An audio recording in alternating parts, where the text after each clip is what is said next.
Excellent. Welcome, y'all, and salutations. This is the fourth episode of Office Hours, Season 1.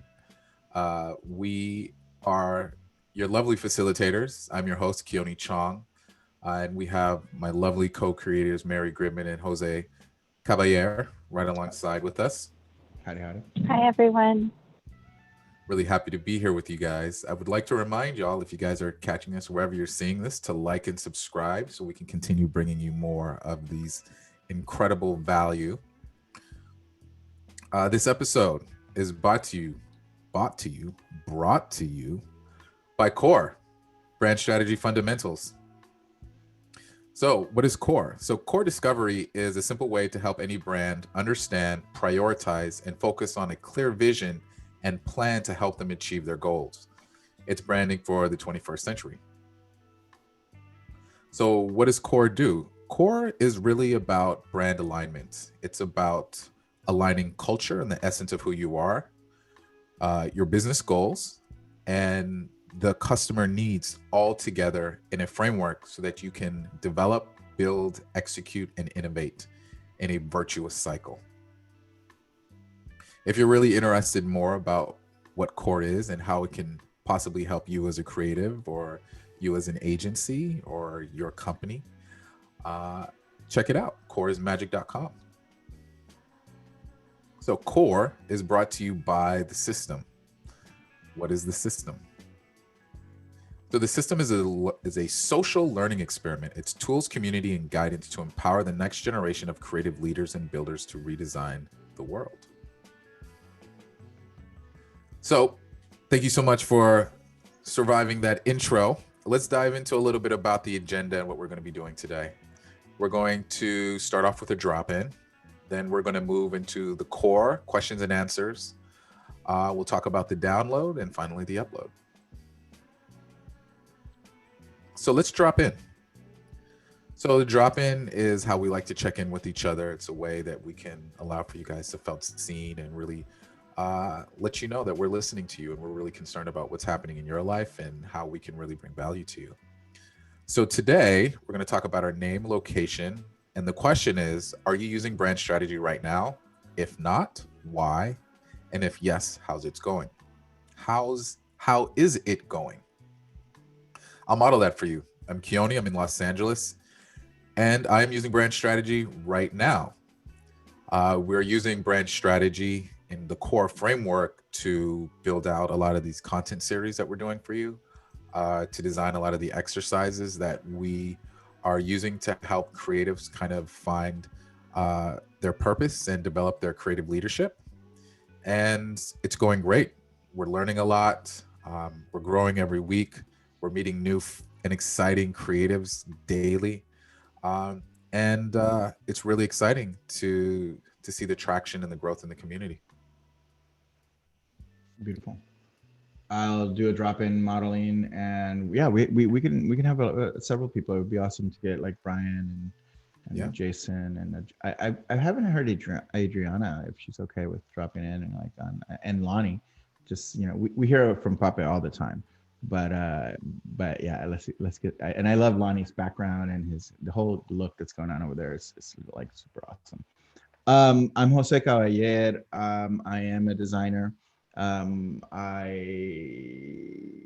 What's the prompt? Are you using brand strategy right now? If not, yes. Why? Yes. And, we're using it for creating the system together because it's been, since November. We started like concertedly as partners in November. But I've also been using it for myself personally from the summer before, and in addition to my clients.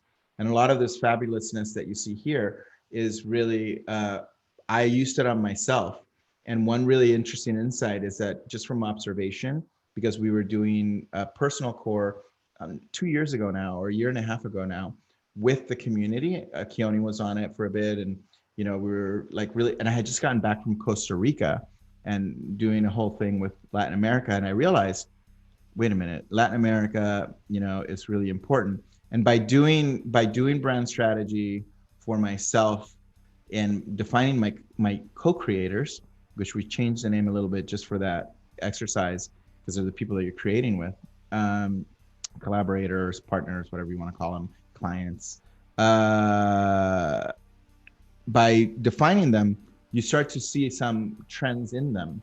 So by seeing that, oh, Latin America, oh, and the people in Latin America, like Panama, like who have been the people that, one of my best friends from high school, Rudy Manning, was one of the first people that I did core for a long time ago, helping him, his agency when I started school. He's Panamanian. Is he black? He's not white and he's not Latino. He classifies as black, but he's really Panamanian. We went to high school together, and that's my friends, right? Because I'm from the Caribbean. And I just started looking at it, and instead of putting a picture of like a person, like most people do when you're doing marketing, just put a person that looks like everyone else. I started using people of color and realizing, oh, wait a minute, people that are watching and who I am and saying, oh, there's this guy, Jose Caballero, it says he's Dominican and Puerto Rican all the time, like that's doing this design thing. I began noting that. And as I did that and we started like broadcasting out, our values and our core and kind of the authenticity of who we are and who I am, it started attracting, that. And then it's like when Keone and Mary and I go, okay, who are the people that are less represented in the 21st century in business? And it's us. It's, women and people of color. So we said, that's, it opened the portal for us to focus. And I'll shut up because I talk too much, and I'll pass it on to someone else. Lonnie, we'd love to have you come on stage, bro. Yeah. Thanks for having me. I'm glad I put this on my calendar. Been yearning for that sense of design community during COVID and all the the cooped upness that we're experiencing right now. So very happy to be here with some like-minded individuals. So my name's Lonnie Smith. I'm from Columbus, Ohio. I run a firm with 4 other young Black male designers. We went to school at OSU, Ohio State University, and we were industrial designers by major. But when we decided to start a firm coming out of school, and we really got the eye for branding and brand strategy and wanted to learn more about that aspect. We have in our design school, we've got industrial design, we got visual communications, graphic design, and then we got interior design. So we get to see in the earlier classes like a little bit of exposure what they're into. But logo creation, identity creation was always something that I was interested in, and I went looking on the internet, and that's when I discovered this is probably about 2016. The videos back when it was still called The School, and got to get a little bit of sense of education around that, and really fell in love with that aspect. And it took a while to be able for us to because we're just doing this moonlighting kind of a thing, to be able to justify to ourselves and realize making this investment into learning a particular framework would be beneficial. So we'd already been burnt a couple times with clients who not necessarily the most educated in the process. We're green coming out of school, and the client relationship process isn't really taught to us in school. So having that to fall back on, and to we learned from our mistake, but we were able to segue that into some wins. And when we're learning more about how to price our work and charging for this discovery up front, because this is actual work that we are doing, it's been pretty good. And we've done it. I've probably done this, facilitated it maybe 8 or 9 times. I really love it. Really passionate about it. It's a really fun thing to get up there and kind of play that kind of brand therapist with your clients. And they don't know. They know what they know what they want, but they don't know how to say it. And one of our biggest things in the OSU design program is when we're taught is like understand what people say, what people do, and the things that they make on their own if they were to make it without you, because that can kind of give you different insights into what their real true intentions are. And I really think core has been that tool to help us figure those things out and working with them. And the new core versus the old core has been really enlightening some of the newer exercises, which we're working through right now. I have a client that we're working with right now, and we've been able to get to some of those newer exercises. I do have some questions about how to implement those and like how to really get their engagement, particularly around sort of the latter exercises. But it's really been helpful for us to be able to work with our clients and figure out what they are really needing. But yeah, it's a great time. I enjoy it. Thank you guys for producing this and having us all here. Dope, man. So glad to have you here, brother. Thank you so much for sharing. Brian, I'd love to hear from you, brother. Yeah, hi. So I'm in the UK. I'm in a place called Aston Clinton, and I feel like I'm starting out on this at a really early stage, because everything changed for me in the autumn with the pandemic. Job changes, everything went differently. But I've kind of been doing this backwards. I've been using brand strategy in my other job to design things. The brand strategy that existed, that was developed by an agency, and parts of it never made sense. Then I discovered the core, and I've been, looking into your stuff, and I did the core course. And now core is kind of the linchpin for me. It's the thing which is the framework around which I'm slotting in all the other bits I'm having to put into place to work back to sort of going back to school in a way and learning from the ground up what this really is about and how to get it right and how to do it in a meaningful way. This kind of thing, this video we're in now, this is one of the most helpful things on the internet, actually being able to hear real people tell real things. That's really grassroots stuff. It's fantastic. Really appreciate that this stuff is out there and that you're doing this. So I'm trying to build my own design practice up from nothing, which is today I actually got a call from a friend who wants a logo, and that's practically the first thing I've got asked to do, practically. And I'm doing a degree in visual communications, illustration, graphic design, which I've been doing for years. It's a sort of distance learning thing. So I feel like I'm going backwards, and eventually I'll get back to the beginning and be able to go forward again. But yeah, I don't know. I don't have much else to tell you. That's it. That was beautiful, Brian. I'm over here crying. Thank you. But I cry at everything. It makes my mascara run. I can play the violin too. I can. Well, hey man, thank you so much for sharing. Congrats on the early gig, man. Yeah. And let us know how we can help and support you on that process and developing that out, man. We're here and we're available. I'd love to have one of the ladies. Yeah, let's have some more people share. One thing, Keone, just a reminder, turning off the share so that the screen goes full screen, so we don't have to. Yeah. There you go. Beautiful. Oh, but you know what? That stops the music. So what you have to do is then share again, but share just the middle tab that says share music, but not the screen. Yeah, sorry. I forgot about that. Thank you. Welcome to live broadcast and me producing from behind the scenes. And if anybody has a question of how to set up their space for Zoom, talk to Lonnie. He's got it down. This is actually my wife's office, so I'm in her space. But she's loving those compliments. Yeah, it's lit. It's awesome.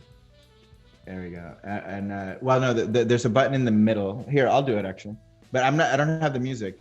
The button in the middle when you do share screen. Hold on one second. I'm gonna hit here. Advanced, and then it says music or computer sound only. So it's the advanced tab of Share Keone, and then it's music or computer sound only. Because right now you're sharing your screen. There we go. Yeah, there we go. Now we have music, but we can have the. Yeah, excellent. There we go. Who's and you wanted somebody to share Keone? Yeah, I did. I'd love to have Adriana. We haven't heard from you in a while. Hey. He's shy. Yes, I'm a little bit shy, but it's okay. I know to do it. En español si quiere. No, don't worry. It's okay. A third of us here speak Spanish. Okay. Well, my name is Adriana. I'm from Mexico City. I'm a designer, but mainly in this last year, a photographer. This is like a new adventure in my life because I have never been able to do a proper brand strategy. I have do it in the past for for my design work for independent brands here in Mexico in a very intuitive way, in the way that I wanted things to work, but I crossed with a lot of things that were going right and the values that weren't aligned. So in this case, like coming here every week, listening and learning and unlearning some of the stuff that I have already had in my bag of knowledge has made my journey much, much easier. And knowing that I'm not alone with the issues or the things that sometimes comes in with clients that are rough, or sometimes that feel that I'm the one that it's wrong with the way that I'm working. And now that I understand that it's something that we can share and we can have more solutions and better ones, and that are more into the new values that I think is going to pop up with this new era of really coming into a design that it's based on humans and not because we need experiences all the way, that it's more like connecting with everyone and trying to collaborate and to co-create. And that's the thing that I'm learning now, and I think it's becoming more exciting again for me to be a designer, that it's something that I have forgotten. So thank you everyone for being here, and for our facilitators in each of the steps. So thank you everyone. Thank you so much for sharing. Love that. And then let's do one more. Danny. Hi, can you hear me? Yes, we can. Yeah, so first of all, I'm so happy that I'm here. Actually, I just finished the core and strategy course, and tomorrow it's gonna be my first day when I have workshops. I'm so excited about it. I'm nervous a bit. Yeah, and I was thinking yesterday, after usually when you finish a course, you just have two options: to apply what you learn or to not. And I was thinking, okay, maybe I'll apply, but I feel that I need a community. I need a few people that are doing the same thing as me, and I can share my experiences with them. And I'm so glad that I came here and I can talk with you, and also to share my experience and also to learn from you guys. So thank you so much for having me here and for this Awesome, community. man. Glad to have you. So Danny, tell us real quick, where are you at right now? From what point of view? No, like location geographically. Oh, I'm in Romania, Europe, Eastern Europe. Which is a Latin country, by the way, just to be clear. Romania Yeah. is Eastern Europe. But they're not speaking Spanish. They don't speak Spanish, but man, I've been there. I spent a lot of time in Romania, and it's like, oh, really? My people, yeah. Bucharest. Oh, nice. Awesome. Cool. Well, awesome, guys. Thank you guys so much for dropping in. Really excited to hear where you guys are at in your journey. Let's dive in. We're going to do a real quick recap, the story so far, and where we're at. So we are preparing to launch the Accelerator program, which is going to be for creative leadership and for creative strategy, and really being able to pioneer those experiences and really develop them. Our objective is a platform for purpose-driven professionals who are going to design the future. The products that you guys can expect to see from them, we are all familiar with Core. It's why we're here. Coming up next is going to be the Fire Kit, which is about the why and the purpose, and it's really about activating the brand. Lastly, we'll have Flow, which is about how you can co-create together. What is the process of putting projects and initiatives into objectives, how to identify the results that we really need to get out of them, and the tasks that we need to have for us to build together.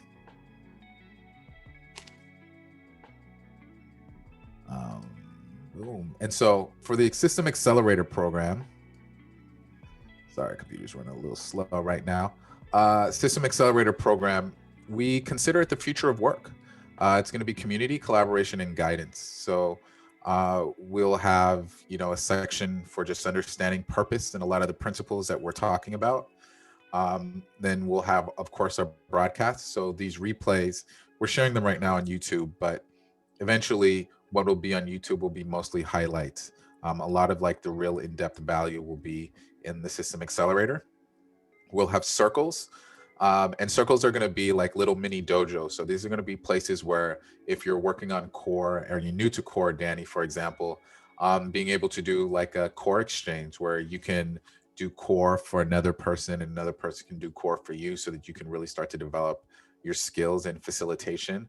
We're going to have initiatives like Instagram development where we can all get together and we can really start to develop our Instagram and our content together, and find ways where we can share our values and move collectively to build greater audiences.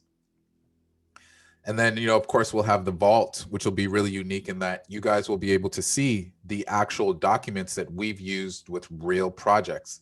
If you guys are curious on seeing, core strategy for a startup that got acquired for $173 million, we'll have that in there. If you guys want to see some of the creative briefs that we use to rebrand EO, another $50 million company, you'll have that there. And the goal really is about giving you guys an example of the documents that are used at these, large companies so that you guys can see that it's really not magic. It's not, well, and it's 90 million. Every EO product 90 million, is a $90 excuse million me. product. Yeah. There you go, right? That's not a big company. That's actually still small. And for the material world, yeah.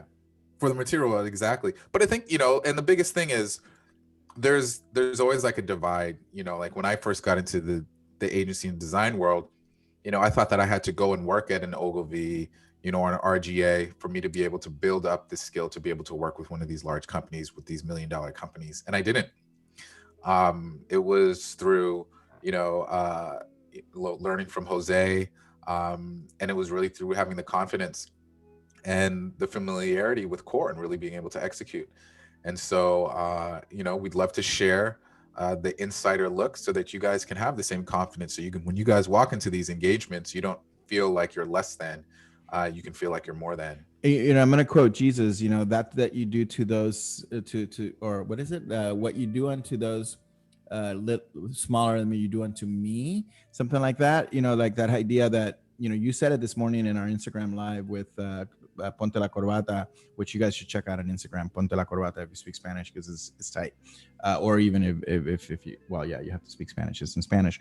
You said something really important, Keone. You said, the corner colmado, the corner store, the small business in your community, go help them with their brand, help them with their e-commerce, even if it's free, help build your community using the tools that as a designer. That will make you powerful.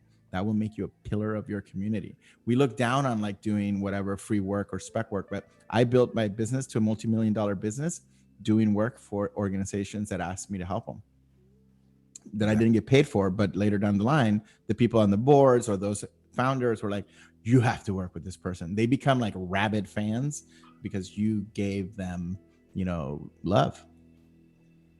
And of course, you can't do it for everybody. You could do it only for the ones that you have time. So you got to schedule your stuff anyway. Right. There's still managing time. And, it's a big part of developing your skill set as well. But as Mary said early on in the chat, and it's super, super important, it's that to build authentic relationships, it can't be transactional. You can't only do something with the expectation of getting something back. And these relationships grow, and as you grow and they grow, those opportunities will grow as well. Okay. Yeah, and Keone, I just add to that, around community building. As a designer, I feel like it's like our responsibility, because we can, set the container for our local businesses to expand and grow by using core and practicing what we've learned, and helping them through solve problems that are harder for them to solve because they're not designers, So anyway, I just see it like partially like responsibility. If that makes sense. No, it totally does. And thank you for sharing, Mary. So to continue on, the Accelerator program we're looking at 3 tiers of pricing: an email, a membership, and ultimately a fire kit, which will be launching in May. So the newsletter bi-monthly, and I think we're going to really address the pricing here. We're still talking about it. For the access to the platform as a whole, that'll be $125 monthly. And then the fire kit, which is about purpose and a brand's why. Core does a great job of determining the what, but I think it's always great that we start with the why. And so that was a need that we saw that we needed to develop, and we're building that out. And if you guys are really interested on helping brands and yourself really understand your why, come and check us out on Fridays in our design therapy class. That's what we really talk about. Talking about learning a why, how to build out the why, and how to lead through design using your why. Mm-hmm. So let's dive into the core Q&A. Let's dive into the meat of this meal for today. Yes. To quote Luffy, meat. I have a question to Yes. Keone. Yes. In your system accelerator, Mhm. in the pricing, in the last column, when you say fire kit, you are talking about guide course. A guided What course. is, guided course. What's the difference, between a guided course and the kit? So a guided Yes, course. I understand, but which is the difference? Yes, thank you. Yes. So a guided course will be the kit, but myself, I would be facilitating. So all of the exercises that you would go through, that you would normally do on yourself, like as you do with the core kit, you'll have guidance by myself that will help you really reinforce the principles to make sure that you're really tactile and executing to the greatest potential in each exercise, so that when you get to the end of the kit, you have something that is very, very concrete and something that you really feel strongly and comfortable about. Like, it's very similar, Hania, to what you're doing right now with Clifford. And like right now, core is just a kit, and we encourage people to do core with each other so that they get guidance, especially the people that have already done it. But since the fire kit's going to be new, and not a lot of people have done it, the kit will be $350. But then if you do 505, which will include the kit, I think is what we're talking about, Keone. Correct. Then you can go through it with us over the space of 4 to 6 weeks. Exactly. You were doing all the exercises together. It's like a guided class. It's a guided class, and the time period are 6 weeks. We're looking at 4 to 6 weeks to be able to execute that. Yeah. Similar to our Friday sessions, an hour and a half sessions for 6 weeks. Mm-hmm. Another question, and it is personalized or it is in group in the trip? It'll be group. Right. It'll be a group session. Yeah. Okay. You'll get to do the exercises for yourself in the context of the group. Yeah. Mm-hmm. Does that make sense? Meaning, like, you're not working on a group project, you're working on your own why. Right.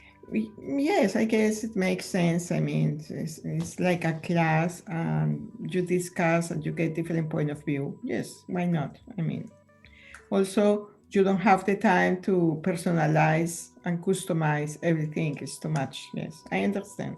It's good. Yeah, I'd love to, be able to talk with everybody one-on-one. But the challenge is, how do we scale our value? So for now, what we're doing is, just like we are here, these group sessions where we talk about principles, and then, we dive in and we address like very specific problems that you have tactically, and we try to provide solutions for.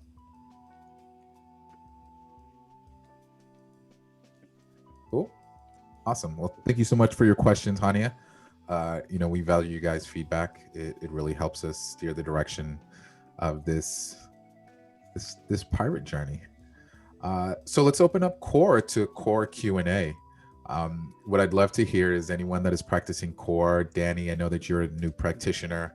Lonnie, you've been using it for a few years now.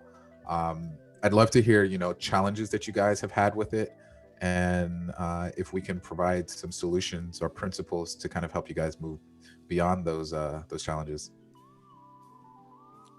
Yeah, and in terms of format, Keone, you can go first, answer questions, and then I'll pick up anything. Sounds good. Awesome. Lonnie, what's up, bro? What's up? So I was really happy to see that you guys are kind of like added to core. I'd done it. I was working at a community college, and they were wanting to do a new program where they offered open source textbooks. And so like they really needed to brand the whole initiative and kind of create kind of user personas and everything and all that jazz around it. And I was offering to do to use core to do that.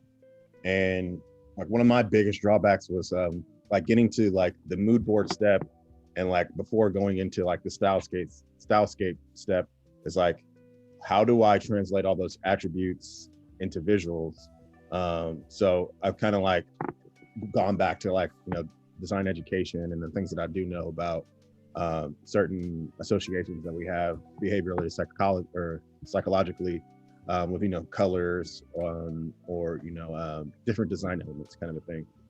But looking into kind of like the new attribute clustering and the data matching and the narrative exercises, I thought that was really great. I was like, okay, this is excellent. This is like the biggest part that I had trouble with was like translating. And the attribute clustering went pretty well. Where I've kind of gotten to a halt with my current client is, and this is kind of like, we were doing this late at night, and so brain power wasn't exactly there, but getting into the data matching section of generating those different ideas and kind of the new, like, it's kind of nuanced how you would translate the customer need and the business need into an idea. So I was trying to, you know, play that role of facilitator to do that, but without really necessarily knowing, you know, kind of all of the things that they offer, it was a little bit difficult. And so what we kind of like settled on was like taking it away, coming back, giving them kind of like a chance to like talk with like their staff and the people that they work with to kind of figure out what some of these answers could be. And they're coming back to the table, and this is where we're at now, is going to be coming back to the table and looking at whatever they were able to answer. But I just wanted to know if there were some sort of tips or stories that you all could share with some of the experiences you had with the data matching exercise particularly. It's kind of like where I'm at. Well, you might want me to do this one, Keone, unless you want to go first. Well, I will say this, yeah, and I'll let Jose handle the bulk of this. But when I enter into an engagement, I always start off like I have a first meeting document. And what I like to do is I like to dive into the background of the business, all of the product and services of the business, and really understand the business from a operational standpoint, but also from a customer standpoint before diving into it. You don't have to be an expert, you know, in the market or, you know, in the vertical. But what I do think is important to understand is understanding all of the interesting technologies and options for those kinds of businesses. And I'll generally familiarize myself with, I'm a voracious reader. So generally any technology platform or any product and service, you know, thing that's going on, I'm sort of already attuned to. So I'm already in that space, and understanding how a feature could be translated into software that's open now, or products that are open now, or new business models that are open now.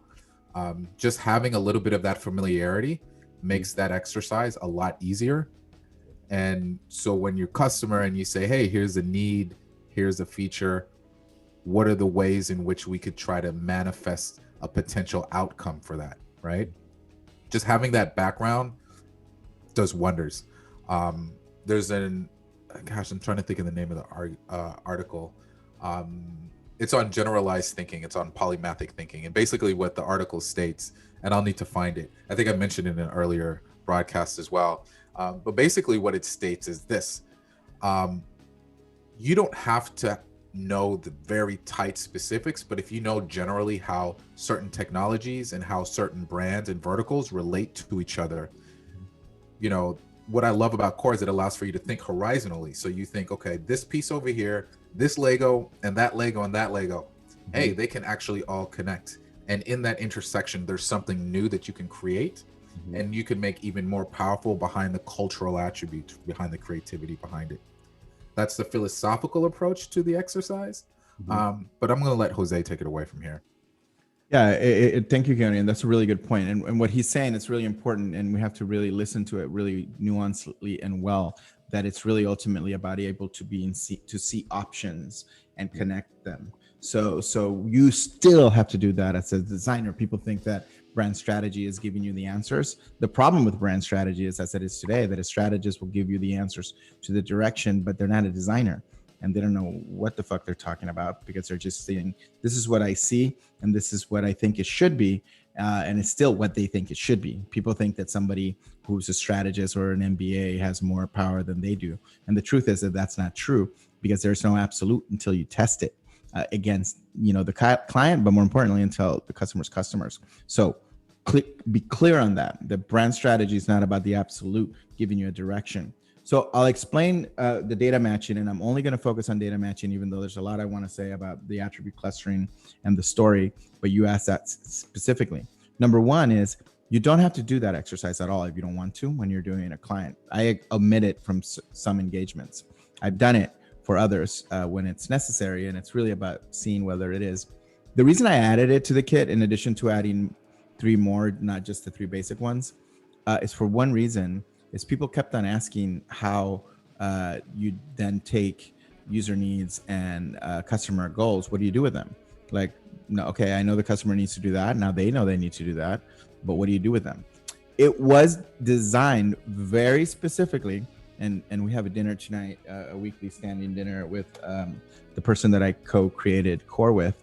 Well, Mary's involved in that too, since the first 2 exercises are from Racerfish. And we used them early on in our classes. Can you lower the volume just a little bit, Keone? I'm having a hard time listening to myself or understanding what I'm saying. So really, really clear.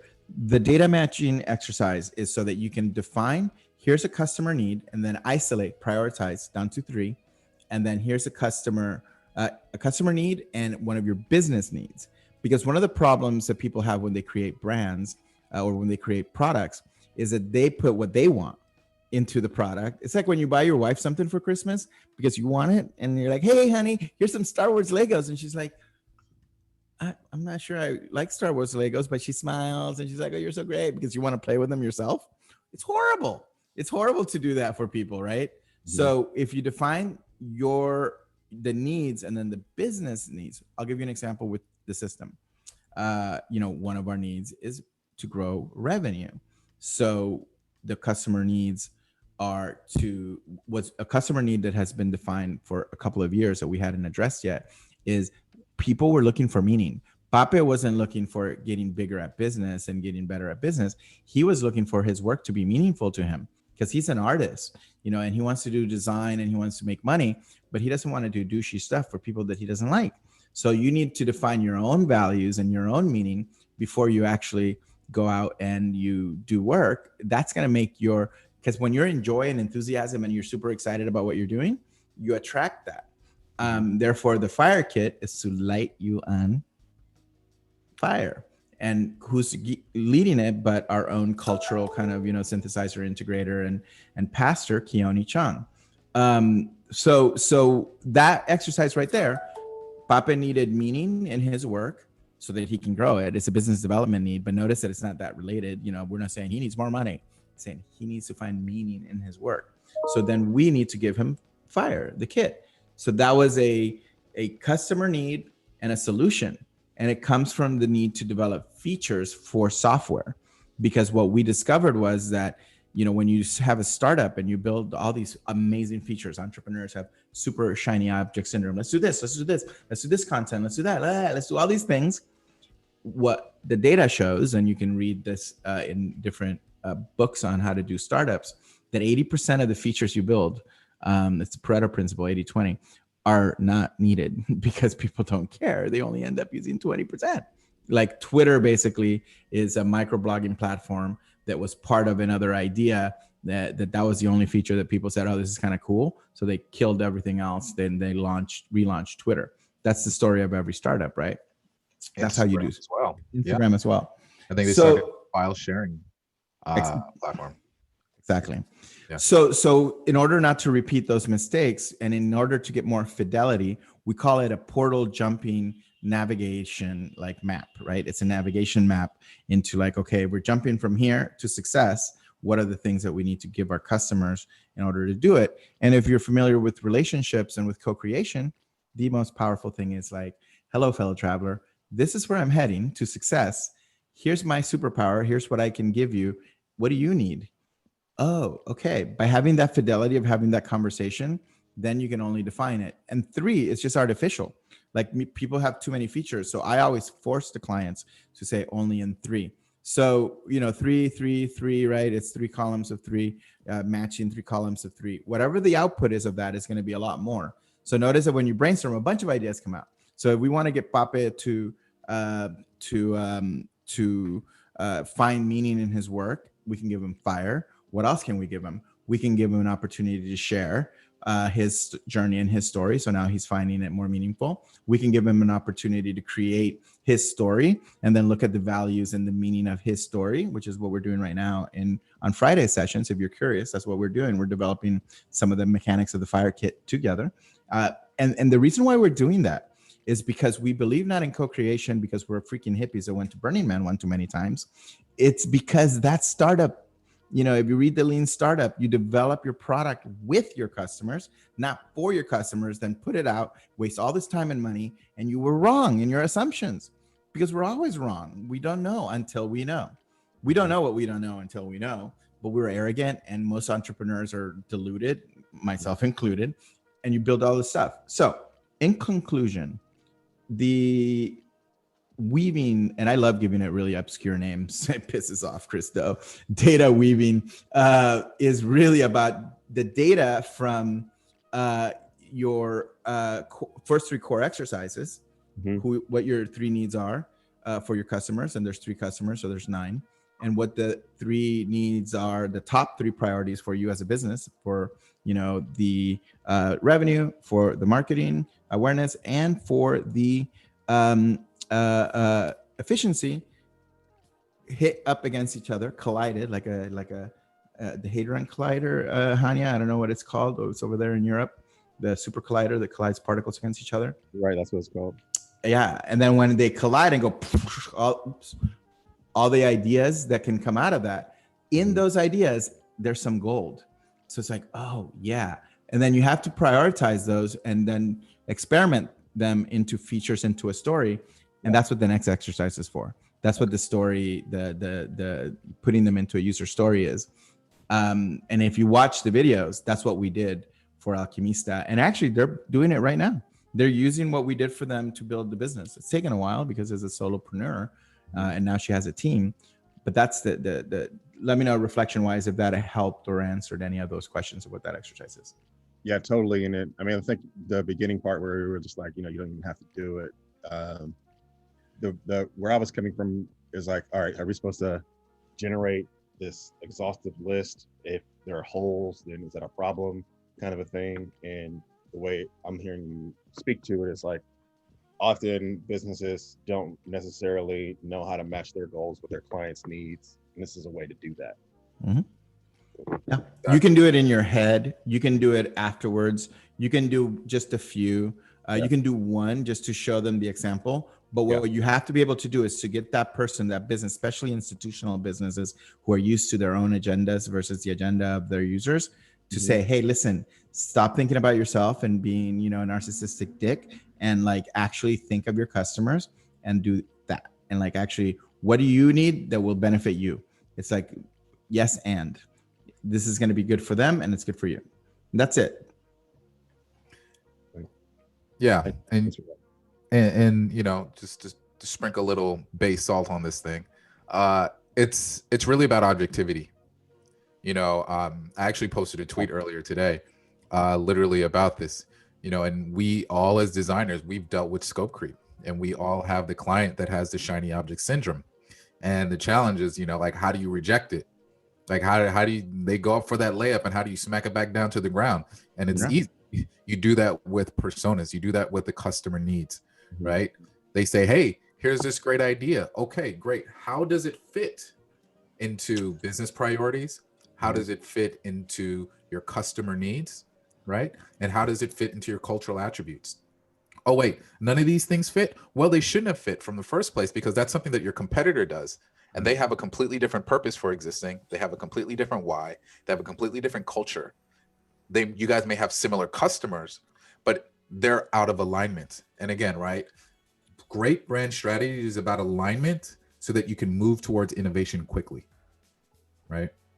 So Love it. hopefully that succinctly tightens it.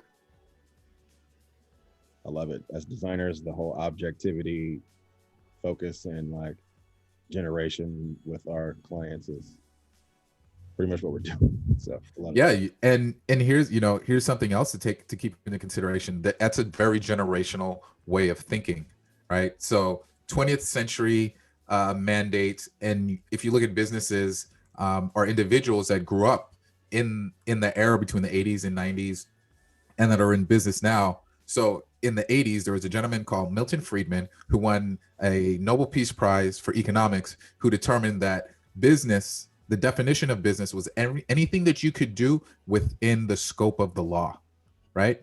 No moral or ethical considerations, right? Completely extractive perspective, right? And so you see a lot of individuals now that exist now that are in business now that have that same scope. Moreover, you have to think about the advertising industry really being cemented in the United States. And so at the time of the advertising industry, what was it? It was radio, print, broadcast, right? It was directive. It was prescriptive. You want this product because of X. You need to buy this product because of Y. Our product is better because of X, Y. It was never communication. There was never collaboration. So enter into the early aughts, right? You have Web 2.0. You have all of these platforms that are giving us as consumers a voice, right? First, it started with a blog form, and everyone had a blog. I'm like, oh my God, everybody has a blog. It's the end of consumerism. No, it's not, right? But what happens is now you can no longer dictate what you think the value of your product is. Now the value of the product is what we determine that it is, because we now have a voice. So now as a brand, it is your job to come in and have that conversation with us and determine what is valuable. It's no longer your subjective prescription. Now it's an objective, collaborative conversation. So, yeah, that's the background. But yeah, I'd love to hear any other questions. Danny, I know that you were new and prepping for, is he still on the call? Maybe he hopped off. Brian, I know that you're new to core. What are some challenges that you've had early on? Hi. So I've started up a business with a friend, and she's a gardener. She's doing gardening. I'm just doing the marketing, but we're the directors of the business. And so we did core on ourselves, and it took for a blinking ever, because as we were going through core, we were discovering that we didn't know the answers to the questions we were asking ourselves, because we were new to the business ourselves. And that was a revelation, was that it exposed the gaps in the business. And I can imagine that if you go into a business and you start exposing their gaps, that could be, well, it could be useful for them. It could slow the process down a lot. But is that something you experience? Is that something you have a history of finding out with businesses? Yeah, and I'll share maybe a story, and then I'll have Jose share. Absolutely, this is the power of core, right? What we understand and what we instinctually understand, because we experience in culture, is we know when there is really tight alignment between the values and the product and the vision and the consumers. It's why Apple, it has the #1 brand loyalty of any company right now. Between their values, between their product, between their audience, between their vision, super, super tight, right? We could possibly go to any individual that works for Apple, and I know because I worked for Apple for 3.5 years. The people, what they believe, how their creative power is aligned, like it is incredibly tight. Now, if we go to other brands, you know, they would struggle tremendously with it. Samsung, what's Samsung's vision, right? What are their values, right? Like, we would struggle to identify these things, and Core really allows for you to illuminate when a brand is out of alignment, when a company is out of alignment. And you know, Lonnie mentioned this earlier. It's like brand therapy. It absolutely is, because when you sit down and you have these conversations, they start to understand, I don't know my business as well as I thought that I did, right? And you being able to identify that as a facilitator, now they're able to recognize your value. Now they're able to recognize the kind of impact that you can bring into their business, because you can start to bring it together, all of these things in alignment. So I'll share, you know, one of my largest success stories in an agency is a company called Formosa Group, who does audio design. So they do audio design for everything from Call of Duty to the Star Wars franchises, to Metal Gear Solid, to Selma, to Game of Thrones, Succession, you know, huge organization. And when they started, it was about 15 folks, and it was in a small business on a lot, on the Formosa lot, which was the place of the very first Hollywood sound studio, their sound design company. And when we sat down, they were tentative to enter into this conversation of strategy, because they didn't really understand its value. I was hired and I designed a website for them that went over incredibly well at a conference that they went to. You know, the feedback from one of their potential clients, and I quote, "Your website is fucking awesome. I just wish that we could do business with you." Right? So that got me into the door, doing really great creative work. Once I sat in the door and I'm sitting there and I'm talking to the president, Bob, I start just casually asking him these questions. Well, how do you define the company, right? Like, what are the cultural attributes that really reflect what the company stands for?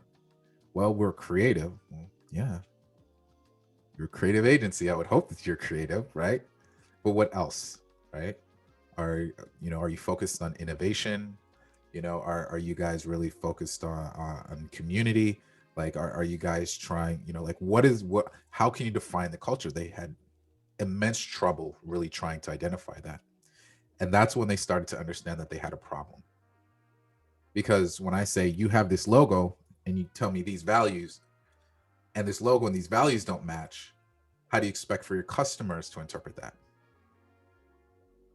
Oh, well, and you have this existing website, and this website talks to these values, but your product speaks to these values. There's a mismatch, right? And that's when they're like, okay, well, what does that mean? Well, how do we fix this, right? And that's when you can stand in and say, hey, I can help you, because we can start to build an identity that unites all of these things, right? Starting with a logo, color palette. We can do a creative brief so that the work that we build from this point out will start to reflect this aligned value that Core brings together, right? And so for us, or at least for me, we had the project for almost 3 years. We were the agency of record. We did everything from email campaigns to Grammy magazine ads. You know, like we did all kinds of stuff, and we basically covered every single thing that the company had to put out from a creative standpoint, right? All the way down to copy. I worked with the architects to design the signage on the buildings and to design the interiors in some of their spaces, right? And that all came just from Core. And it was to a point where their head of business development, we were talking every other day. Hey, crazy dude, this guy's coming in. I wanna, what do you think we should do? All right, well, here's how I would do it based on this creative brief, based on this framework, this creative brand framework that we designed for your company, right? Keanu Reeves wants to come into this thing. Okay, here's how I would do this. Blah, blah, blah. Oh, by the way, can I come in and can I meet him too? Cool, awesome. And I got to meet him, and we sat there and we talked about Ducatis for like an hour and a half. And I'm like, this is the greatest brand strategy made this happen. This is awesome. I'm talking to the one. But Jose, you know, I know Jose has stories, and so, you know, I'll let him. Well, I wouldn't even do a story because those stories are awesome, and I can listen to them forever because, man, Keanu Reeves is awesome. The interesting question there, you know, if you don't know enough about the business, and if the entrepreneur doesn't know enough about the business, like the case study in Core is, you know, in kombucha. I don't know a lot about kombucha. You do get to know the person before and the why they're doing it and their story, and some of the answers are in their story. And a lot of times the client themselves are an expert, and sometimes they're trying to become an expert in it. One thing I did that might be a really good tip. Well, there's a couple. One is, if you don't know, don't worry about it. Don't feel like it's a bad thing or judge it. It's just say, look, wow, that's interesting. We don't know a lot of these answers. Let's actually write them down and like look it up and like do a post. There's nothing wrong with that. That's okay. And not feeling bad about it, because that's the whole point of entrepreneurship, is trying to figure it out. That's the joy of it. One thing that I did a lot, and I do frequently in the things that I'm interested in, Keone does really well, because we're polymaths. We're interested in many things. I used to read a lot about like business types. You know, I read this book called 101 Case Studies. It's not the best book in the world. It just had a lot of quantity. So, and I love audiobooks, like in long trips. I think I was on the way from North Carolina to Florida, and I was on a drive, and I was listening to this book. I'm gonna look it up on Amazon and put it up here because I bought it. It's like 100 case studies of entrepreneurs in the business. They love case studies. And what was interesting about the book is that it had everything. It had, like, you know, from Victoria's Secrets to Post-it notes to what's the thing that you like cover up your mistakes on, like when you're Whiteout? like typing? Whiteout. Yeah. And it had the short story of how those entrepreneurs started those businesses. So now I had like a library in my head of, oh, you know, I read this book, and in the book it talks about the founder of this had to go through this, very similar to what you're going through. Great. So when it comes to industry segments, like let's say gardening, and I know I have a client in gardening, I'll do a Google and I'll read a few kind of like, you know, articles about what's happening in that industry, or see if they have a journal. I learned that a lot from my client at EO many years before, where if we're doing work in advertising and media, he gave me some references to like the industry blogs for that industry. And he was like, here, just go, you know, find out some articles about that. And then at least now you had some context. So learning about the industries and being interested in them really makes, it shows your client, you know, that you're really an intellectually, like, you know, engaged person around their business. If you show up and you're just an artist and a creative and you don't care anything about their business and you don't know anything about their business, and, you know, you have to go back and get those questions, it's almost like it's disappointing potentially for a client. What I do and what I say is like, you know, I'm really excited about this, and I've been doing some research into your industry, and, you know, here's some things I found. What they're like, okay, interesting. So that at the end of the day, it's a way to deal with that issue. The final thing and the final point, and Keone does this really well, and I do it really well with a lot of certainty, is that it's okay to reference and to share ideas about other industries and other instances that you feel work for an industry that you're not in, because that brings forward innovation. Just because you don't know a lot about gardening doesn't mean that, holy poop, I was looking at this website about this other idea and this other product, and they're doing this thing, and I think this would be interesting for this business. So cross-pollinating and getting a client to push, you know, to do things that they might not do in their industry, or that the gardening industry might not do, is actually also a good thing. And in general, for most clients that hire you that are small businesses or that are institutional, like education, like Lonnie was talking about, a school, university, those people are in a very insular space and they don't pay attention to other industries. So you bringing them like ideas that are coming from the outside is extremely valuable. And at the end of the day, the most important thing is authenticity. It's connection. It's kind of like getting to know the person, getting to know their why. If that you have as a foundation, you can work on and design anything and learn together without shame or without fear or without having to be right, or wrong. You can be wrong because you're real, and they're like, oh, this person is real with me. They're not blowing hot air up my ass. Yeah, yeah, that's good. That sounds very much like what happened. But the yeah, the interesting thing was the why was very important. It was always the whole way through doing the core. We were actually kept taking two steps back and going, hang on, this is the why's wrong. And it turns out that it's not about the garden; it's about biodiversity. So it was about saving the world, not about making your garden pretty. That was the end result of that sort of process. It was really transformational in that sense. Yeah. Thank you. Cool. Yeah. Thank you for the Yeah, question. Brian, like you touched on, the reason why we're building out the fire kit, because we really don't, get to the why a lot of times. Sometimes we just jump into the engagement, and it's something that I really noticed in, everybody has their own way of doing core. For me, like, the first meeting that I have, I really like to dive into the why, like the first thing I used to call it the brain dump. And I would talk to the founder and I'd be like, okay, so tell me your story. How did we end up here? And, like, why did you feel like this was so important for you to do? And using that as context allowed for me to really dive into core.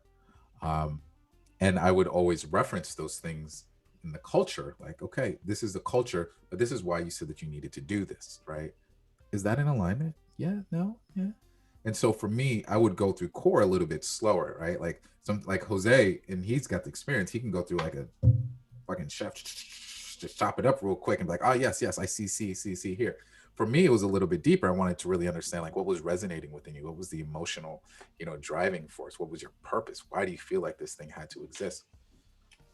And so that was the challenge, and it's something that you really articulated. And then the last thing that I want to touch on, which Jose talked about, in the end of his share, which is about the authenticity.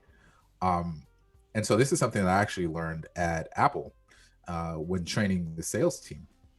And at Apple, the most important value that you're supposed to provide in customer service was not the answer. It was the comfort that someone will help you come up with a solution. It wasn't your job to always know the answer, but it was your job to help them find the answer. So the number one thing is, I don't know, but let's find out together. Let's figure this out. And many times, and I share this in my experience when I worked on the business team, and we supported SpaceX, we supported Caltech, JPL, huge organizations. And there were many times where the solution wasn't an Apple product. And I would be like, hey, I know that you were hoping that an Apple product or something like that couldn't do this, but you actually need a PC software, or you need like an Android device can provide that for you. Or I know that you guys have these budgetary limitations. It's not me, it's someone else, but I want to make sure that you get the right solution, right? And that's how you build the relationship of authenticity and trust with your client. Is I'm going to try to provide the best solution for you without any expectation of recompense, right? And when you build that trust and the relationship grows and evolves, then they're the ones that come back to you. It's like, hey, I know that you're a little bit more expensive, but I'm willing to, right? That's the key behind brand loyalty. I'm willing to spend a little bit X, even though there's a competitor over here that might do X. You are authentic with me. You are truly invested in my well-being, not the paycheck, right? You're not sitting here trying to double your prices. You're sitting here trying to help me. And I'll leave with this, and I'll end on this. That client that I had, Formosa Group, their head of business development, Morris, he came to me and he said straight up, he was like, yo, man, this other company is charging X amount and their work isn't half as good. I expect for the next invoice to be X more. Straight up, right? And that was because of the relationship that we had built, because he knew that I was invested in the development of their brand, not just for a paycheck. So yeah, hopefully that cleared that up. Beautiful. Awesome. Otto. Yeah, brother. Keeping it real, man. Real recognized real. So yeah, so That's you know, awesome. it's 12:15. You know, starting Wrap to it up. wrap it up. Slow it down.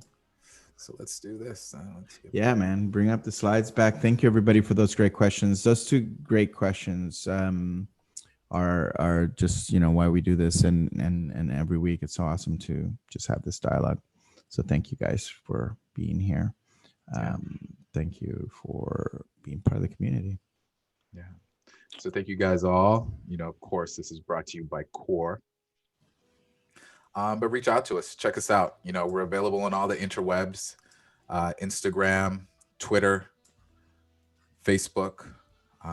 Check us out. We'd love to continue the conversation wherever you guys are at, whatever kind of support that you need. And then tomorrow we'll send out an invite for a soft opening for the Accelerator program. So I'm excited to share that with you guys. Yeah, let's work on that tonight on the roadmap for that we talked about last week. Oh yeah, man. I've already got it on the docket. I'm ready. So we'll leave you with the upload, and what I'd like to hear and have you guys share is like one key takeaway from today's conversation that you're excited to share and talk about. The one thing you're gonna go tell everybody, oh my God, I heard this today on the core thing. Yeah. That core thing.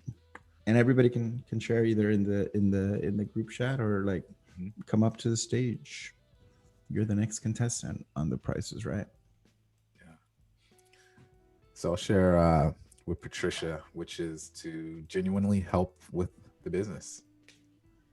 And you know, that's the truth. I don't know, but let's figure it out together. Yeah. And I will tell you, you will be surprised at the amount of trust that builds. I've done it, you know, I've done it most of my entire agency career because I picked it up at Apple and I worked at Apple before that, or before my agency career. But the honesty, you know, and you can see it in your client's eyes where they're like, huh, okay, let's figure this thing out.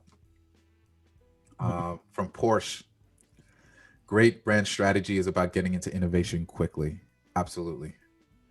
You know, there has to be a sense of urgency for the band to grow and to develop.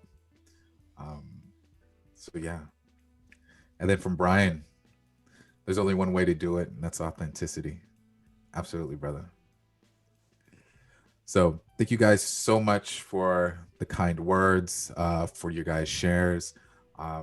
I hope there was something that you guys could take away from today's chat, you know, and so as we say au revoir, we'll leave you guys with much love, mucho amor para todos. Thank you guys.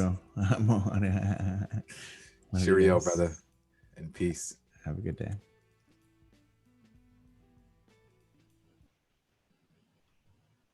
Share online. Bye, Adriana. Bye, Hania. Bye, Pape. Patricia, thank you. Otto, it's good to see you. Mauricio.